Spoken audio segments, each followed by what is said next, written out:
Chris Gray joins me today. He's the Sky News property expert and the CEO of Your Empire. Hi, Chris. Hi, thanks for having me along. No worries. We want to have a chat to you today about the property market following COVID. So let's start, of course, with the residential tenancies.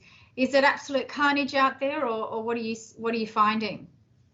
Sure. So the main thing you've always got to worry about when you're listening to the media or anyone else is when they talk about the property market.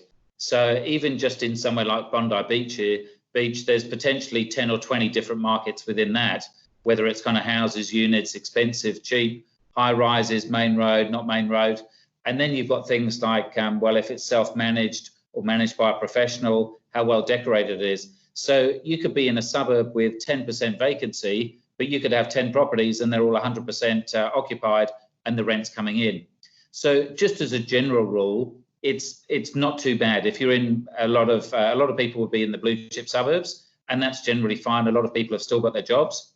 And so one of the main things that happened in that third week of March was everyone panicked. A lot of tenants thought that they could get away without paying any rent, and they said it to their landlords or their property managers, and people panicked and said, yeah, I'll take whatever you let me.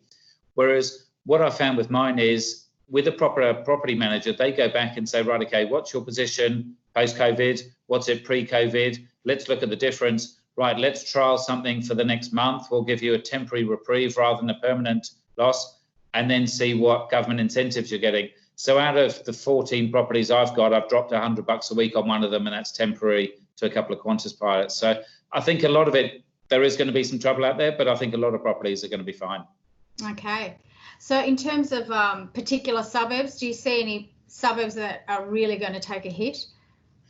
No, look, a lot of it's really going to depend on that particular property and the price range and who you've got in there. So if you've got Airbnb type properties, if you've got backpackers in there, then you're more likely to have a problem. If you're in a massive high rise with 500 or 600 properties in there, more likely to have a problem as well.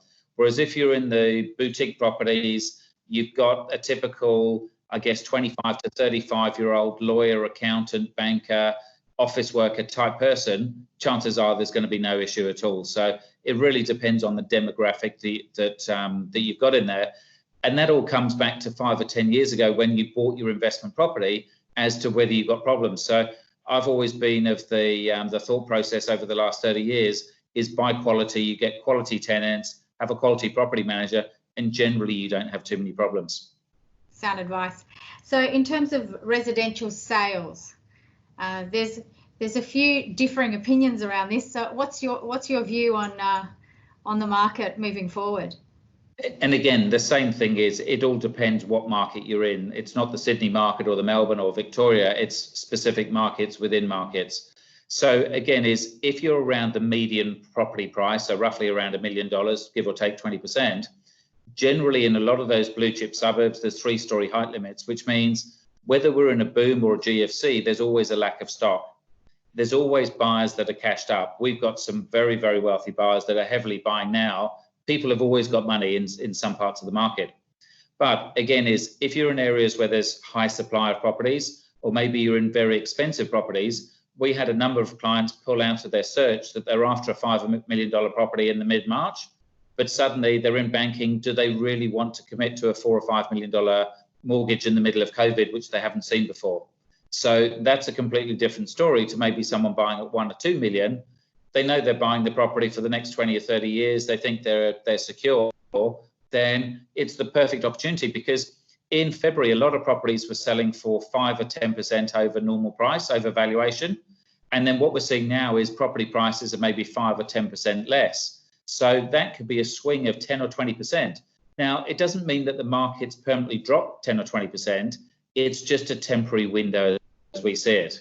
And look, no one knows if it's going to last 3, 6 or 9 months, but some people have done very, very well. They've sold in January at a high price, and they bought in March or April, and they've suddenly bought at a cheap price when they're upgrading, and they've had the perfect opportunity. But I think the main message is most people can't time it, even the experts. So just try and make sure you can hold on and don't try and get too clever. Okay. So interestingly, you're saying that this 20% drop is realistically not potentially a 20% drop. It's really a 10% drop because we're already overpaying, right?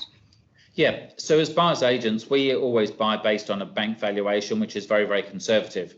So say we've got a bank val of, say, $1 million, we know that we won't go to auction because we can't compete with the emotional people. And so they may spend $1.05 million or 1.1 at auction because they're all fighting against each other. So if they paid 1.1 and now it's going for 9 or 950, they've potentially lost 20%. But if you were an unemotional buyer, you would have only been paying $1 million in the first place anyway. And so really by buying it now at 9 or 950, it's really a 5 or 10% drop. But again, it's just like we've seen. So we had a temporary drop in 2018-19 with the credit crunch. And then literally in November, December, Jan, Feb, it all bounced back. So it's only a temporary thing. So it's not a real drop in the market. It's just a temporary, I guess, grey area between buyers and sellers trying to outthink each other. Okay. Now, I know this isn't really your space, but commercial real estate, commercial tenancies have actually taken a hammering. What's your views around that? Sure. So even though I'm not a specialist in commercial, for 10 years on Sky, we talked about it as well. And certainly in the GFC, a lot of commercial property was really affected, because the difference between resi and commercial is residential property is really based on what the last person bought for. And if people aren't really selling, the price doesn't really change. Whereas with commercial is in the GFC is even if a building was still getting exactly the same rents, but the market was worried, they suddenly changed what they call the cap rate of how they value properties. And that property could be worth half the amount of money overnight, even with the same tenant. The added problem that we've got now with COVID is they're not getting their rent that potentially they were in the GFC.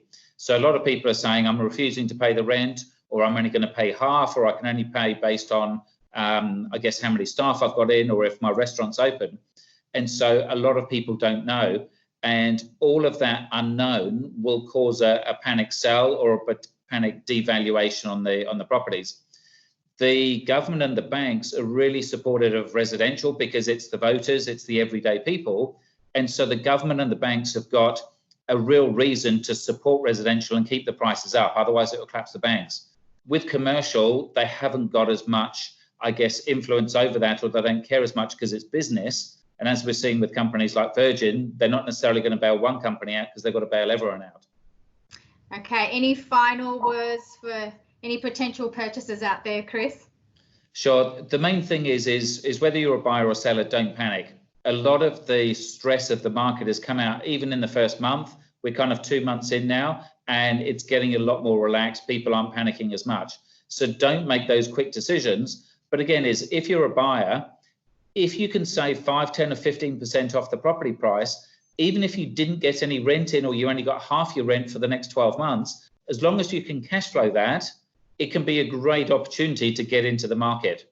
So I bought half of my $15 million portfolio in the GFC when no one else was buying. Friends and family were saying, Chris, you're mad, don't do it. You've never seen this before. It's worse than it's ever been, just like they're saying now. But if you look back in 10 or 20 years, could have been the best decision you ever made. And the main thing is get the right advice. So use your lawyers, use your bankers, use your property buyers and property managers and your mortgage brokers.